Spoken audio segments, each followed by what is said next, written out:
ladies and gentlemen. You're all very welcome. I'm Leonor. Anybody who wishes can turn your camera on. Hi, Kathleen. How are you? Aidan, it's good to see you. I hope you enjoyed that banana.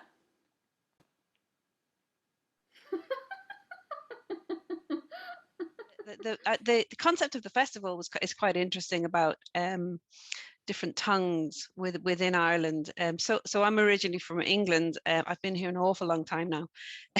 But when I first came here, one thing that intrigued me was that the way that the Irish use swear words as adjectives, basically, you know.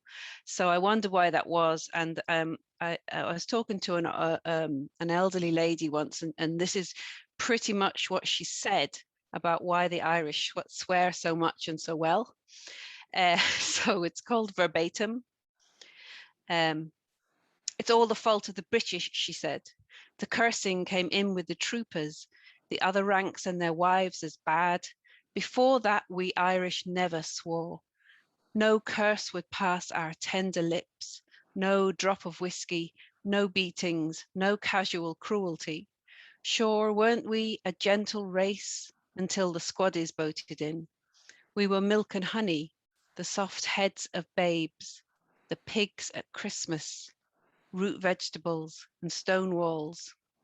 What did we have to swear about until the British came? And then the second poem is where the title of the collection comes from.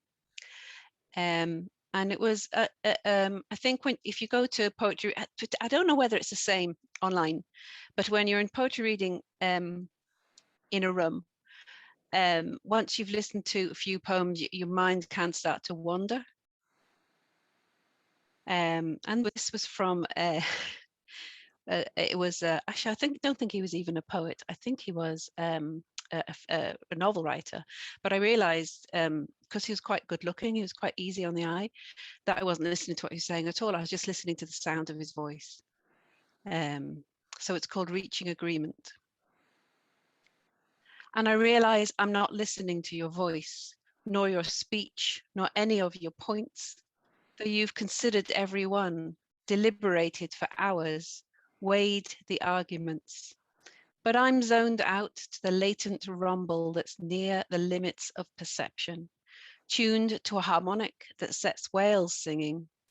The enveloping timbre would sway a jury, would sell a pianola. Your lips move, but I'm hearing the way you taste the space between your words. Phrasing so there's something more than silence, an emphasis pregnant with promise. I'm wondering how it would sound if you were murmuring my name, intoning, moaning the buttered safety of it. Your breath is measured, the rhythms soothe me, cajole and warm me to an undeniable, joyous yes to whatever it was you said. Okay. There's in 1974, a Frenchman called Philippe Petit, who is a line walker. He snuck into the Twin Towers when they were just finishing the building of the Twin Towers, putting the finishing touches to the upper levels. I think some people had already moved in to the levels further below. He and his friends who helped him dressed up as builders, and they snuck in to the very top, and they hid from the police overnight, and they actually got a rope from one tower to the next. And one fine day in August in 1974, he succeeded in achieving his dream of walking the line between the Twin Towers. The documentary is so beautiful, apart from the fact that he did something beautiful, if you call that beautiful. For him it was an out-of-body experience, and for the policeman who saw him, he was also very charmed. I mean, he was just like as if he'd seen something that he couldn't explain, you know. And the documentary is so beautiful because you see the building of the Twin Towers, the making of them, and those beams that we can't take out of our minds now because we associate them to when we saw those beams mangled as an iconic image of what happened in 9/11. So from that point of view, the documentary is so beautiful. And I suppose it came to my mind because of the silence that you hold when somebody is doing something like that. You know, I mean, it doesn't take somebody to do something like that to make you hold your breath, but can you imagine the cops at both towers trying to catch him? And he was so immersed in what he was doing with his balancing stick that just when it seemed like he was going to make it to the edge, he'd turn around and go back, and he played games with the police. I'm going to roll on and introduce the next scene of the evening, which is written by Lesley Conroy. So if you'd like to switch off your cameras, we will give way to the next scene of the evening. You're going to see two actors, Esosa Ighodaro and Anne Russell, and I will disappear. I'm going to mute.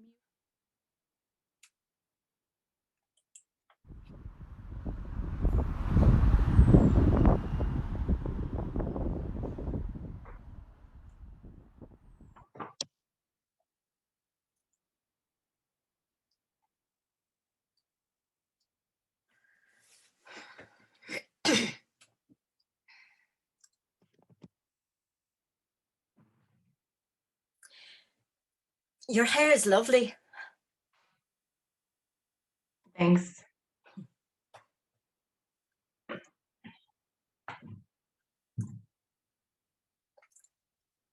Can I touch it?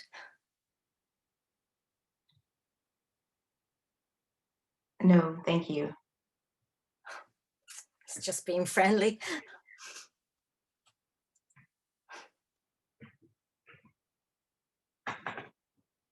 Just saying it's lovely. Different, like.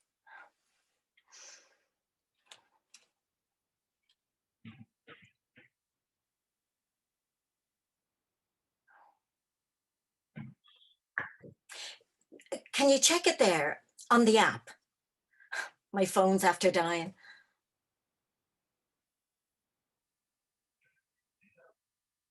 Four minutes. It's been saying 4 minutes for the last bloody Dublin bus. Having a bloody laugh.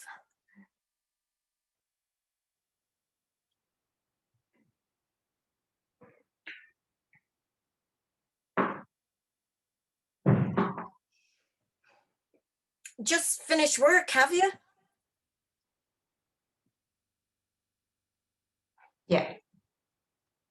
The nursing home? Yeah. Oh, I leave you alone, so. You must be wrecked. They work you like oh, sorry. My daughter, Jade, she was going down that line. Would have suited her. She was never afraid of hard work. Before, that is. They work you hard in them places. Yes, it's hard.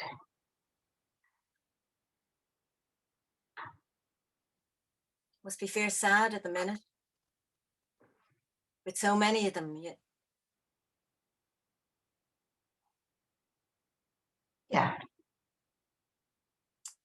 Don't know how people cope with that all the time. Hard enough having to deal with it, you know. Death. Deal with it like. In your own life.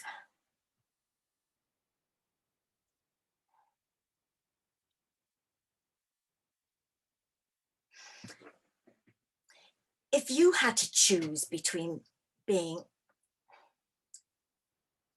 Now, I know a young woman like you, last thing on your mind is dying, right? But if a freak accident happened to you now, And if somebody else had to make that decision for you, sorry, it's a bit forward, but it's kind of important for me to know. If you had to choose, would you prefer to be buried or cremated?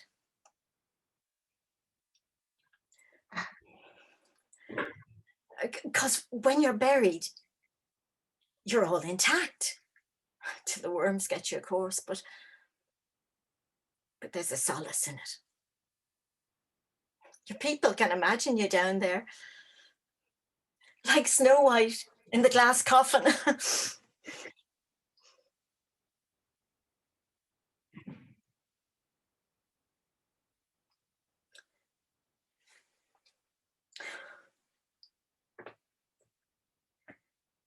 But when you're burned, it's like you're really gone.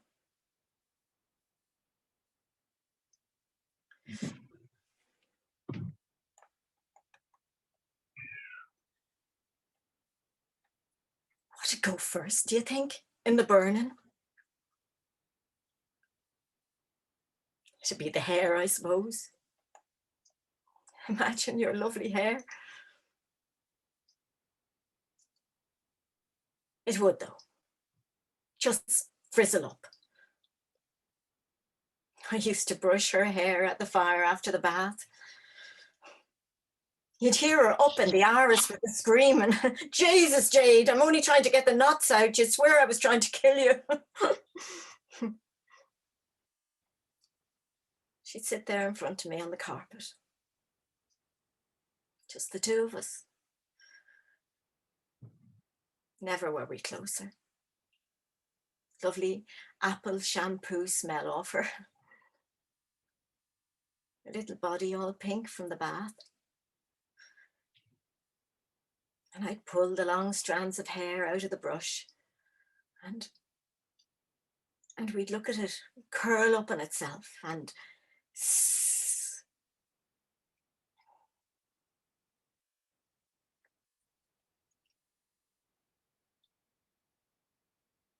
had to cut it all off when she was 12. Knits, went mad through the class. Not impressed. Ah, she loved that hair.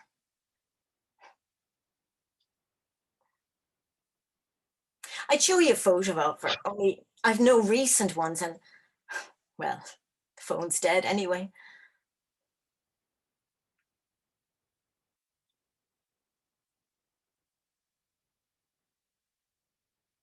I think I would choose to be cremated.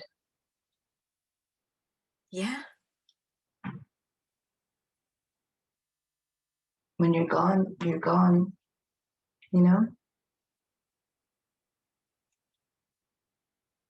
Yeah.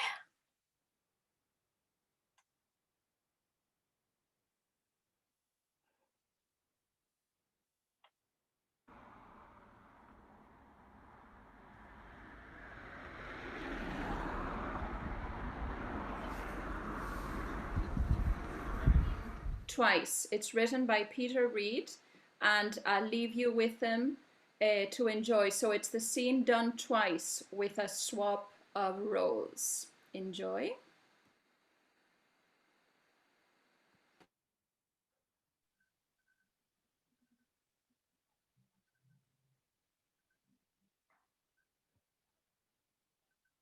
Hey, can you hear me? Yeah. You didn't wake me before you left. Look, it was such an early flight. I thought it best just to let you sleep. You should have woken me. I wouldn't have minded. I didn't want to. You looked like, well, So how was it? what? The plane, the flight, getting away? Oh, fine. What can I say? Work, done it all a million times. Yeah, but not since last year. It has been a little bit exciting after so long. Yeah. After having been stuck with me day after day. Yeah, No, it was fine. A bit easier going through, I suppose, because there's less people. But other than that, What? You don't have any stories about someone who got on your nerves in the queue or delay you? Come on. There is always someone. An old woman wanting to bring a knife on board. no, nothing like that. All very quiet. Oh, good. Yeah. I hate you not being here with me. I'm missing you so much. You'll get over it. I know, but I've gotten so used to having you all to myself. This last year has been so great in that way. I'm not talking about the bad stuff. I just meant that. Well, how we got to spend so much time together, just you and me. And how great it was that we couldn't see anyone else, no one else allowed in the apartment, not having to go to parties or visit your mother. Ugh. Just you and me. Okay, go on. You can admit it. You gave back big cheer as soon as you got to the airport. Of course not. Do you miss me? I was with you a few hours ago. Oh, I know. It's a pity I couldn't come with you. Business. Why couldn't they just let you do this meeting from home? I explained why. I know. Next time. What?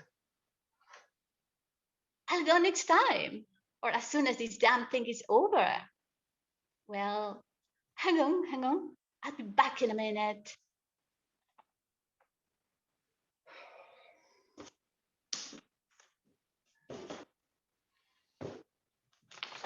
These just arrived. Look, there's something I wanted to talk with you about. I ordered it for you ages ago, and I was hoping that it will arrive before you flew out. Just listen to me. I suppose you'll have to wait till you get back. Listen. Or do you want me to open it now and show you? Please. No? You want to wait? You can wait till you get back. I'm not coming back. What? I won't be coming back. I wanted to tell you before I left, but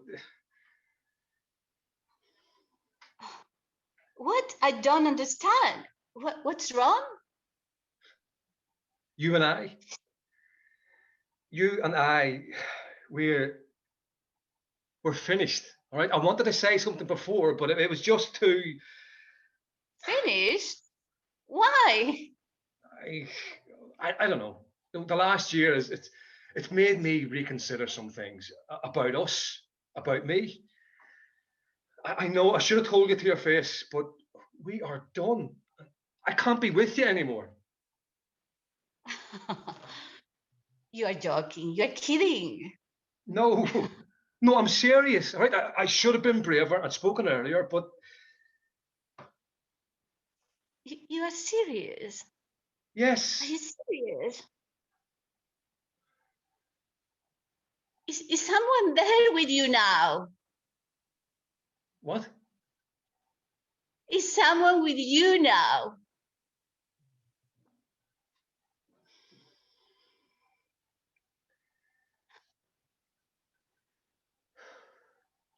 So whatever this is, it must have begun before lockdown. What? You heard.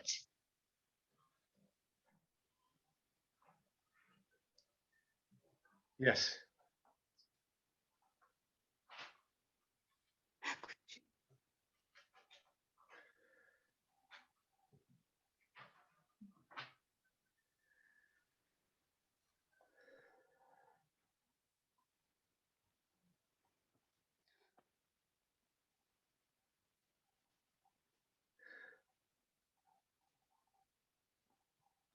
I can explain.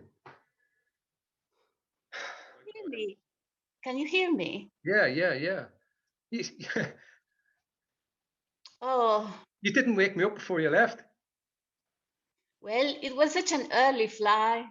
I thought it's best to let you sleep. You should have woken me. I wouldn't have minded.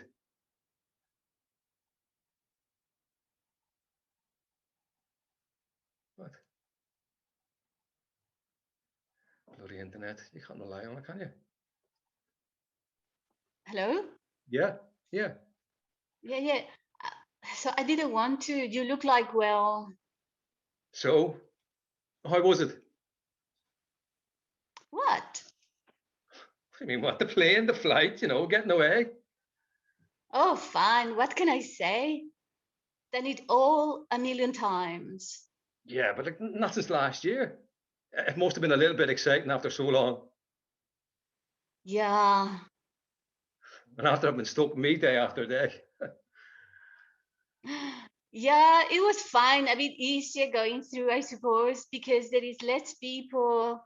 But other than that, What? You don't have any stories about someone who got on your nerves in the queue or delayed you? Come on, there's always someone. An old woman wanting to bring a knife on board? no, nothing like that. All very quiet. Oh, good. Yeah. I hate you not being here. I'm missing you so much. You get over it. I know, but I've gotten so used to having you all to myself. I mean, this last year has been so great in that way. I'm not talking about all the bad stuff. It just meant that, well, how we got to spend so much time together. It's just you and me, and how great it was that we couldn't see anyone else. No one else allowed into the apartment, not having to go to parties or meet your mother. Okay, go on. You can admit it. You gave a big cheer as soon as you got to the airport. Of course, no. Do you miss me? What? I was with you a few hours ago. I know. It's a pity I couldn't come with you. Business. And why couldn't I just let you do this meeting from home? I explained why. I know. Next time. What? I'll go next time, or as soon as this damn thing is over. Well, hang on. I'll be back in a minute.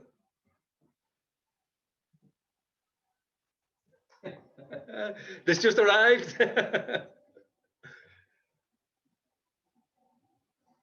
Look, there is something I want to talk with you about. I ordered for you ages ago. I was hoping it arrived before you flew out. Just listen to me. I suppose you'll have to wait until you get back. Listen, Or do you want me to open now and show you? please. No. All right. You can wait till you get back. I'm not coming back. What? I won't be coming back. I wanted to tell you before I left, but What? Listen, I don't understand. What's wrong? you and I, we're finished. I wanted to say something before, but it was just too, Finished? Why? I don't know. The last year, it made me reconsider some things about us, about me. I should have told you to your face, but we're done. I can't be with you anymore. No, you're kidding. No, I'm serious. I should have been braver and spoken earlier, but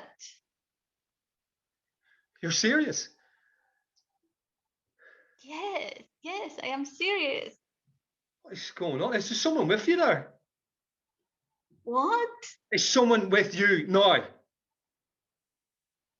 Oh, Jesus. So whatever this is, it must have begun before lockdown? What? You heard? Yes.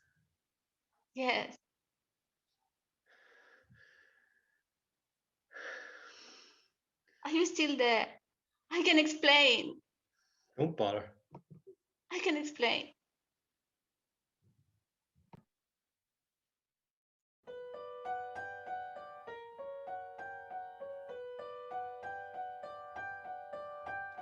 I saved every letter you wrote me.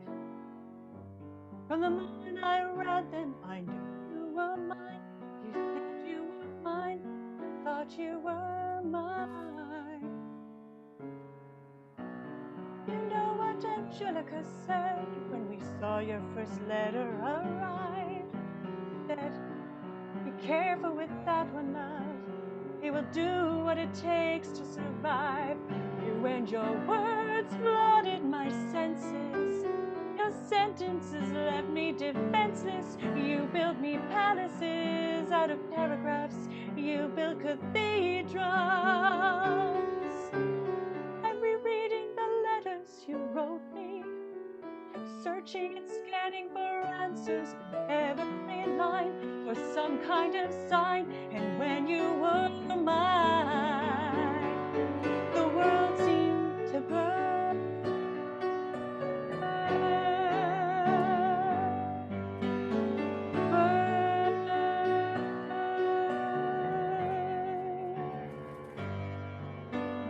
You published the letters she wrote you. You told the whole world how you brought this girl into our bed. In clearing your name, you ruined our life. Do you know what Angelica said when she read what you'd done? She said, you've married an Icarus. He has flown too close to the sun. You and your words obsessed with your legacy. Your sentences border on senseless, and you are paranoid in every paragraph. How they perceive you.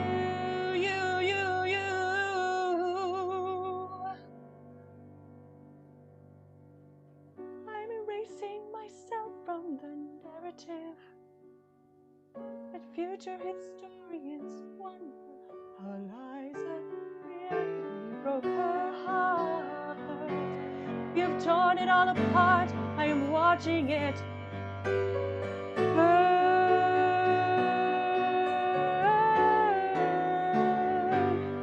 Watching it burn. The world has no right to my heart. The world has no place in our bed. They don't get to know what I said. I'm burning the memories, burning the letters that might have redeemed you. You forfeit all rights to my heart. You forfeit the place in our bed. You sleep in your office instead, with only the memories of when you were mine.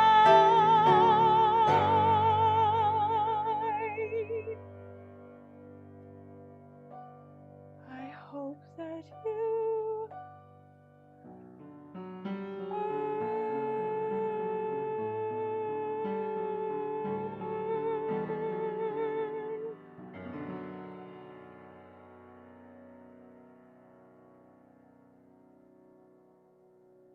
Thank you. Wow. The play is called A Beautiful and Awful Silence.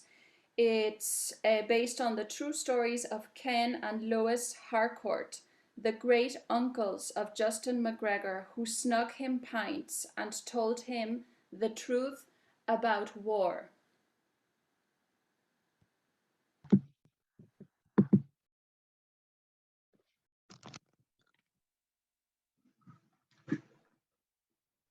All my life, so much noise, except for those 2 times when it all went quiet as the grave.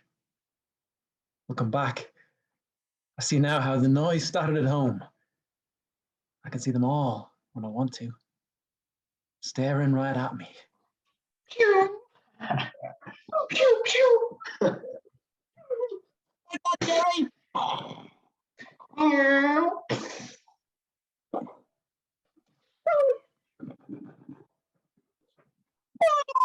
Brown. Wake up!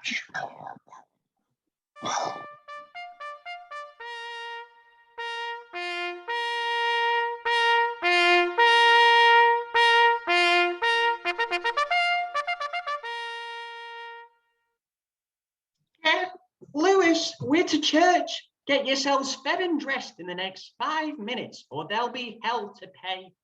Yes, Joan. That's me sister. For her, a whisper was an option to be considered and rejected. Never met a chance to raise her voice and passed on it. But can you blame her? Me and Lewis being 10, 11 years younger. Eldest Jin here with a husband Doug and baby Jonathan. Mum took a long break between her older sisters and us. She used to joke it was because the labour was so bad with them girls. She was Irish, a Harcourt. Dad was Welsh, a Davies. I miss them both still. Ken, are you fed? She'll kill us if we're late. What? Ron's coming. Heard them two whispering last night. They figure he's to propose. Bloody hell, Lewis. Full late. Let's eat. That's Lewis. 1 year older, 15. That was the baby, 14 then. I still remember that day.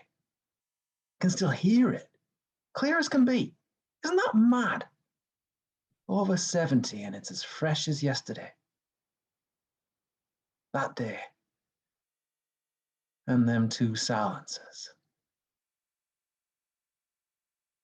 No one should carry that this long. Off we went. Church every Sunday. Man made them promise. On a deathbed, so no getting out of it. I think even Joan grew bored at times, but could never say it.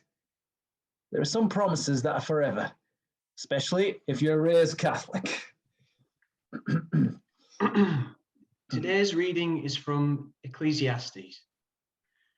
To everything there is a season, and a time to every purpose under heaven, a time to be born, and a time to die, a time to kill, and a time to heal, a time to weep, and a time to laugh, a time to mourn, and a time to dance, a time to rent, and a time to sow, a time to keep silence.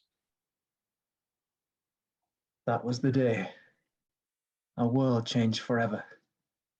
And those words, a time for silence. It sounds nice, doesn't it? Shows what Ecclesiastes knew. It was Sunday, the 3rd of September 1939 when I heard those words. By the time church was over that day, the world would be at war. Ron did propose. They married and had a baby. The phony war, they called it that fall. Ron signed up. The RAF, Bomber Command. No one knew then what that meant. My other sister, Ginny's husband, Doug, he signed up too. What would you have done? Lewis? What? I know we're young, but does it seem fair? We get to stay at home and our brothers have to go into harm's way, you know.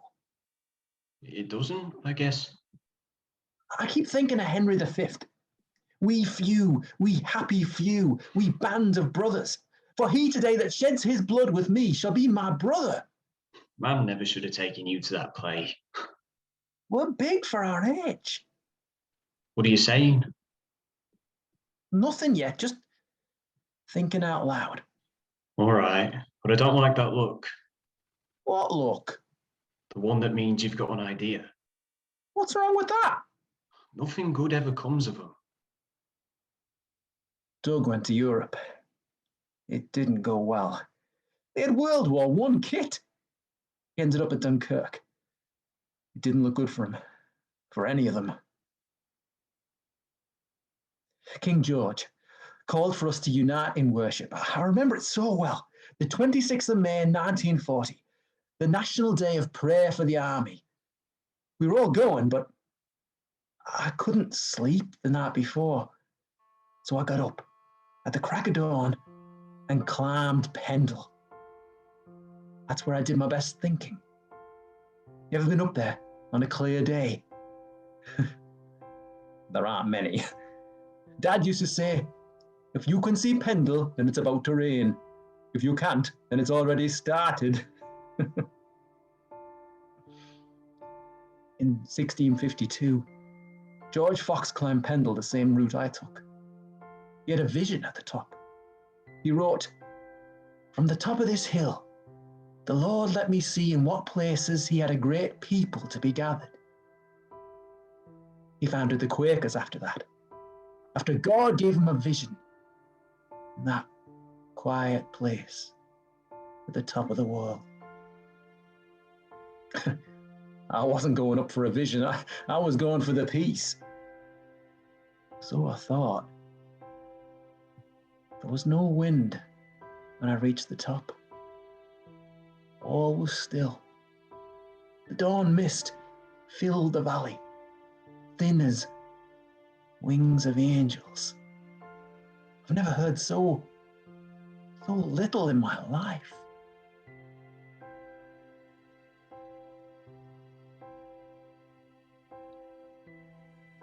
And then I realized what George Fox must have. But what do we hear in the quiet places of the earth? What do we hear when all the noise of our busy world drops away? Nothing. What do we hear in the quiet places of the earth but the voice of the world itself? And the voice of the world, that's the voice of God. God talks to us through creation, the lapping waves, the trickling sand, the wind howling across the plains, whistling through the trees, the silence of a calm field. This is a sacred language, nothing less.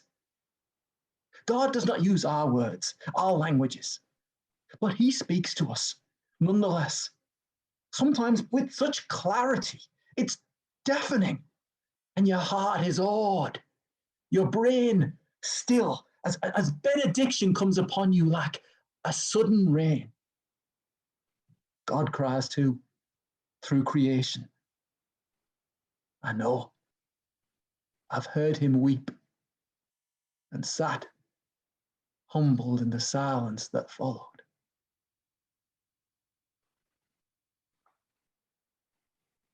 But that was much later.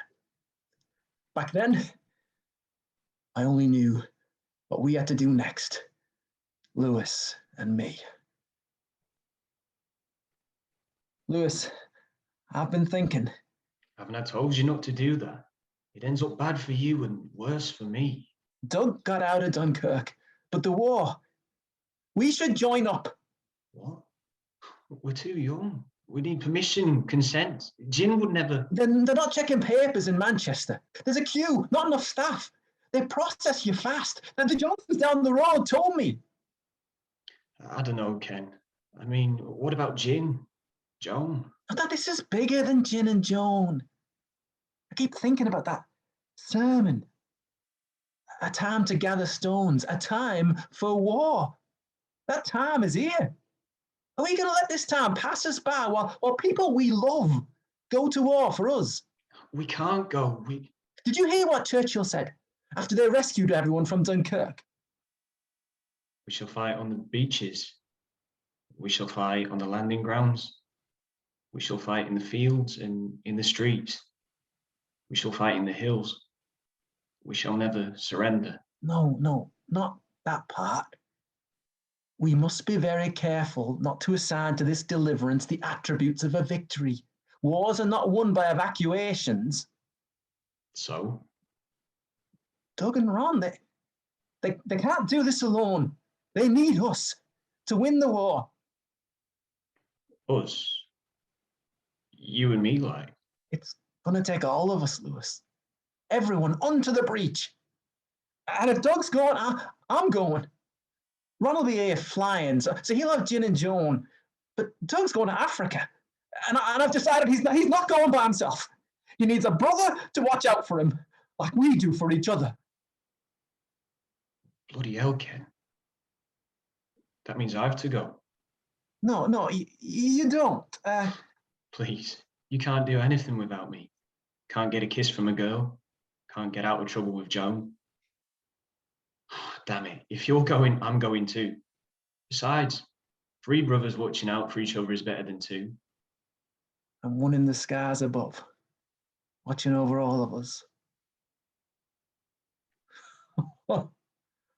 I was so young, so naive. And so we went. But it weren't Henry V, it was... There are no words for what we...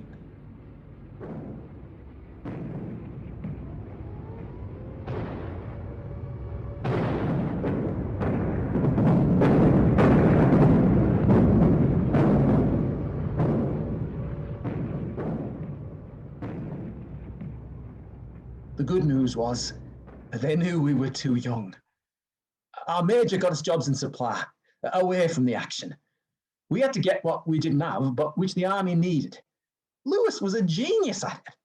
Turned out he could steal the nose off your face. He was made a sergeant, but every time he got caught stealing, he'd lose his strap. It took me stripe again. Why? Locals found out I'd stolen those tyres from the bus depot for the trucks. How many times is that? 6 times a sergeant. Next time's me lucky number 7.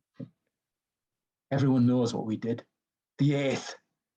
Back and forth across the desert, fighting that bastard Rommel. He taught us loads. And eventually, he taught us how to win.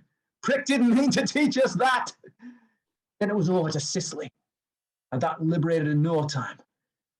And then...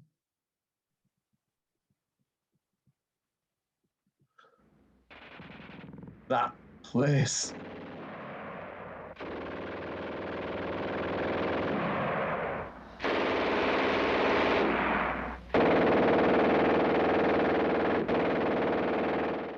The Battle of Monte Cassino, they called it. Like it was one battle. 4 months. 4 months we've been here, being stalked by death. There were no supply duties here. It was every man up front. Been here a month now. Awful. It was house to house in the town. Then street to street fighting's the worst. Sometimes you'd be on the first floor. German paratroopers on the floor above. And neither of you would know about the other. It's chaos.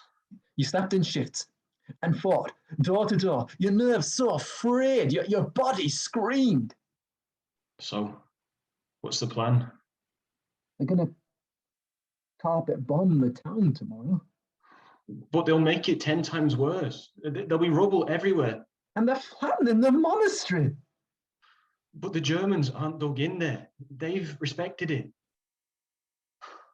This is bad. They're making a mess of it. We'll never get up there if it's all rubble. They'll hide between the rocks. And you can't bomb a monastery. It's not right. We fought around churches, never in them. Neither did they. If we do this, there's no going back. Let's get some rest while we can.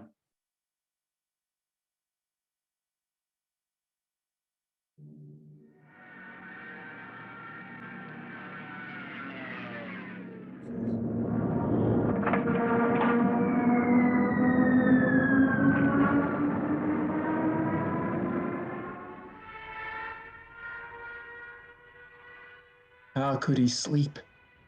All I could think about was this monastery getting flattened. It seemed all backwards, like we were doing the wrong thing all of a sudden. I felt it in my bones. When the first bombs fell that next day, I felt it again. Some terrible price would be paid for this. Ever since I'd heard the silence on Pendle, I'd said my prayers each night for Doug and Lewis, for Gin and Joan, for Ron.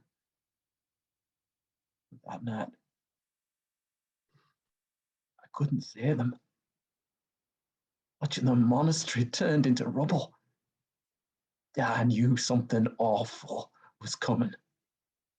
There would be retribution for this from above. I just didn't know what it would be. 15th of February, 1944. That was the day. And Ron was the price. They shot his plane down near Berlin. Bomber command. No, I know what that means. 3 and 4 never came back. When we signed up, what have we been thinking? Been 50 years now. I still think of him in the sky. He'd been spotted bailing out. The other planes would count the parachutes. I can picture him to this day, floating, helpless. Was it quiet in the sky? Could you hear the wind in your hair? I wish I could have been there for you. Those last moments, and not to stop it, but just so you'd have had someone when you got near the ground and they machine gunned you out of the sky.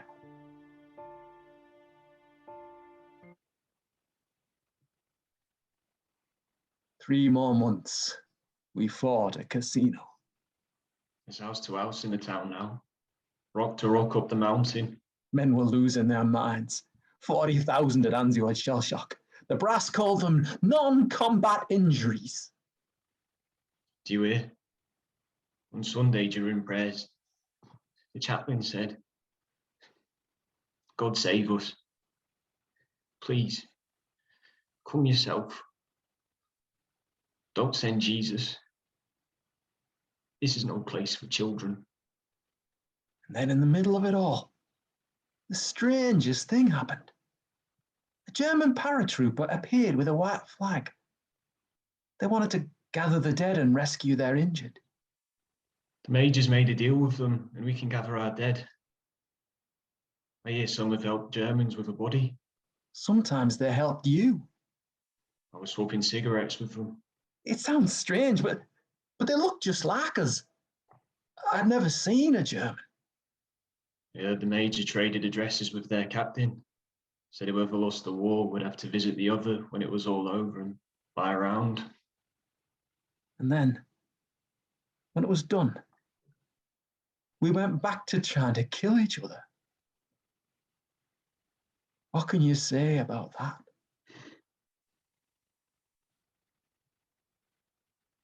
Three months it was like that, with death towering over us. I've always wondered if it's a sin to kill in war. I shot a lot of men, saw some of them, but other times I was just firing at a shadow, at a place where death might be lurking for me. God forgive us for that. Or do those who kill by the sword really die by it too?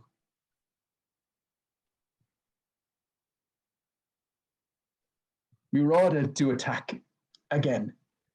It had been 4 months. We got to a ridge and were about to storm their positions. It was hopeless. Shots were coming from everywhere. This is it. Look, if we're going to die, get shot, then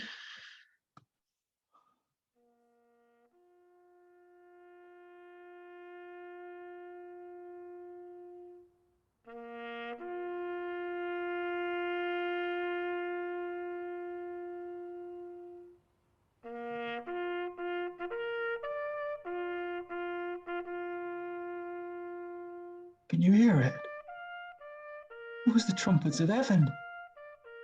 Listen. use it. In this place.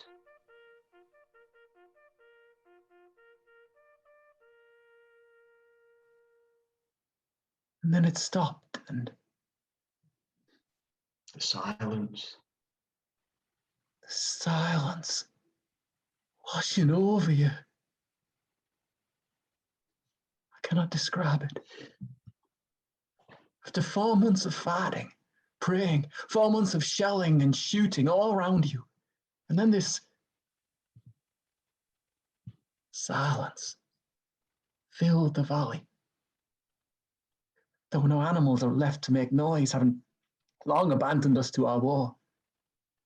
No wind. Nothing. The silence, I swear it's The voice of God. the voice of God.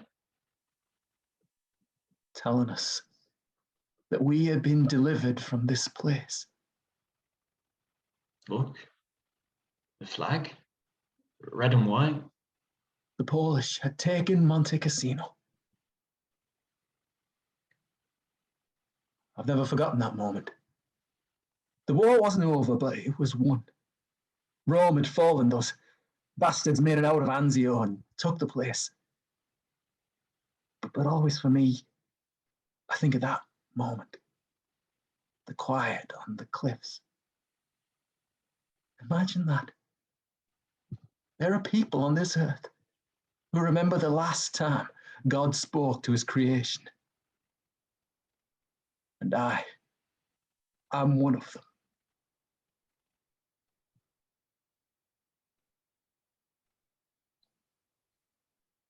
We went forward from there, meal at a time, a day at a time. We made it home. Doug, Lewis, and me. There were parades, days of remembrance. We didn't talk much about the bad bits. We started to feel again. But war wounds, inside or out, never fully go away. But it became easier. To love life, to embrace it, after being surrounded by so much death. Years passed. We lost Joan in 1990, cancer.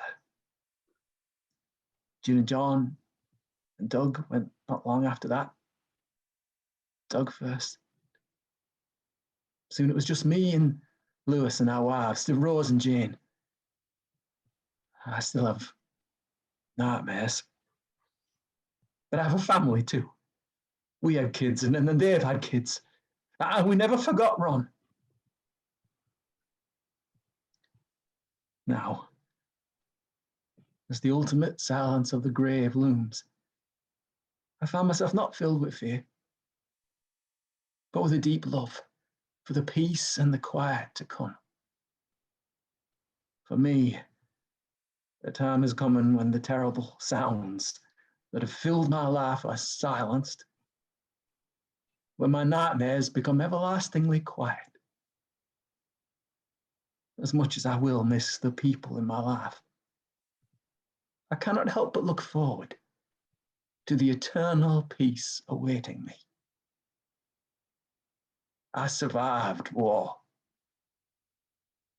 Soon, I will finally forget it. And the beautiful and terrible words God spoke to me at Monte Cassino.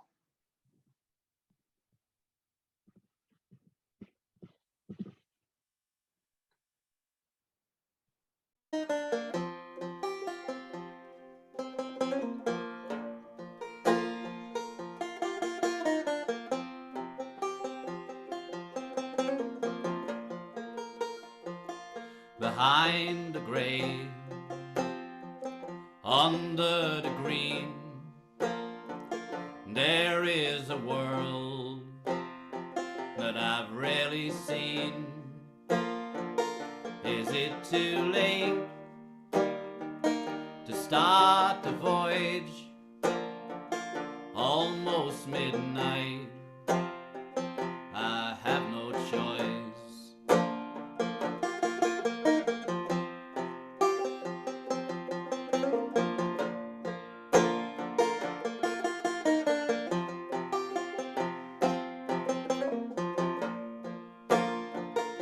Take the hand of one so new and follow her under the moon. She's bold as brass and She takes no orders, and she wants to go before we get older.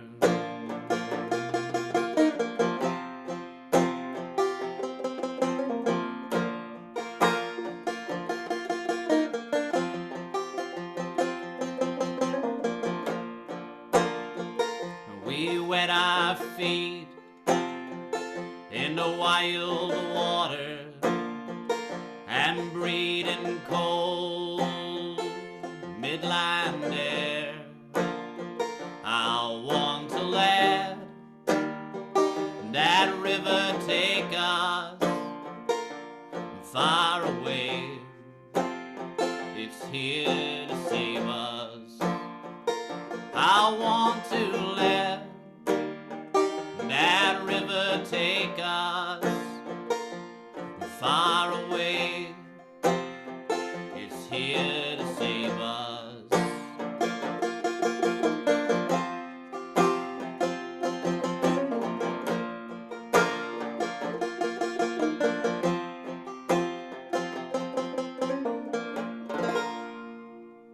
This is called Tony Dunn, the Ballad of Tony Dunn. It's a fictional character based on people's stories that I would have heard in my local pub in Kildare.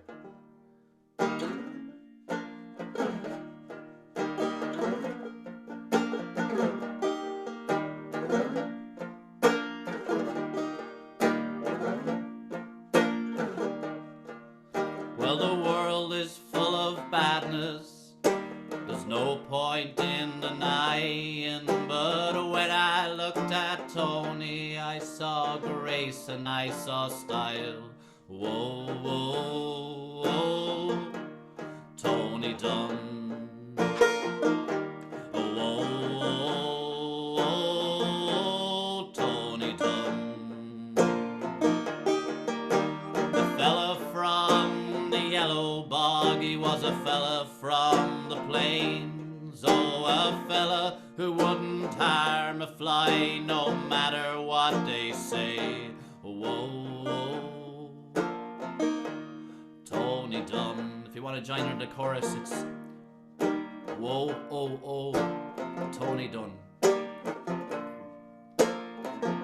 Whoa, oh, Tony Dunn. One evening in Conley's bar and lounge, he nursed a quiet one. Then someone out of somewhere took out a feckin' gun. Whoa, whoa, whoa, Tony Dunn. Oh, whoa, whoa, Tony Dunn. Oh, the barman shook in terror. He raised his hands up high. But Tony said, fuck all this, and put a pint glass in his eye. Whoa, whoa, Tony Dunn. Someone sing along. How are you? Aidan for plenty of. Whoa, whoa, Tony Dunn. Oh, there's heroes in the movies, there's heroes in TVs, but no one matches Tony, oh, if you're asking me. Whoa, Tony Dunn. He's on the run, he's an only son, my number